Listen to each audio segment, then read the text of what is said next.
Kerala Chief Minister Pinarayi Vijayan said that the government's decision to use police force against fake news would not affect media freedom. He stressed on the need to bust fake news and said that it is a disaster that affects the entire society and endangers democracy. Earlier, Kerala government had set up an anti-fake news division and fact-checking division to prevent misinformation during the pandemic.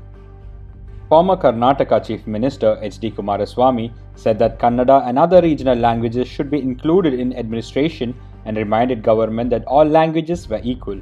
He opined that Central's refusal to amend the constitution to provide primacy to regional languages is an indication of rejection of a language. Odisha government has requested a financial aid of Rs 1,100 crore from the central government owing to the floods in the state. The state government said that the flood has affected 14 lakh people in 6,000 villages across 19 districts and ruined around 2.25 lakh hectares of agricultural land, including damages to 1.2 lakh houses. Reportedly, the centre has agreed to support the state while stressing the need for long-term measures. Rajiv Gandhi University of Health Sciences, Bengaluru has decided to make it compulsory for students and parents to submit anti-drug undertaking starting this year. The officials opined that higher education institutes were the target of drug peddlers and colleges have to take measure. Previously, only anti-ragging undertaking was mandatory. Dubai Civil Aviation Authority has cancelled all Air India Express flights to operate from country's airport till October 2nd.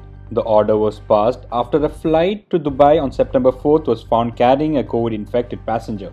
DCAA also said Air India Express will have to pay for the medical expenses incurred on passengers of that flight. WHO stated that 14% of the people infected with COVID-19 worldwide are health workers. Besides, WHO mentioned that this could be higher to 35% in low and middle income countries. However, it is unknown if the workers contracted the infection during the work or outside. The trend is similar in India, with few states showing a high rate of infection among health workers. Wadhwani Institute of Artificial Intelligence designed a device to detect COVID infection based on your cough patterns. The institute suggested that this could be a cost-effective tool to test coronavirus instantly, especially in remote areas. The tool can also be used to diagnose the severity of tuberculosis.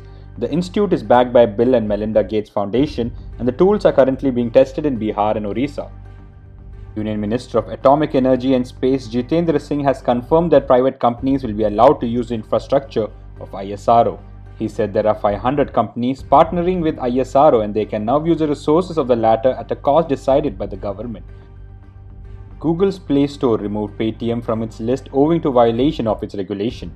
Play Store prohibits online casinos and does not endorse any unregulated gambling app, said Google in a blog. Reportedly, the Paytm allegedly promoted fantasy sports repeatedly, which was violating the norms. US Open champion Naomi Osaka pulled back from the French Open after suffering from a hamstring injury.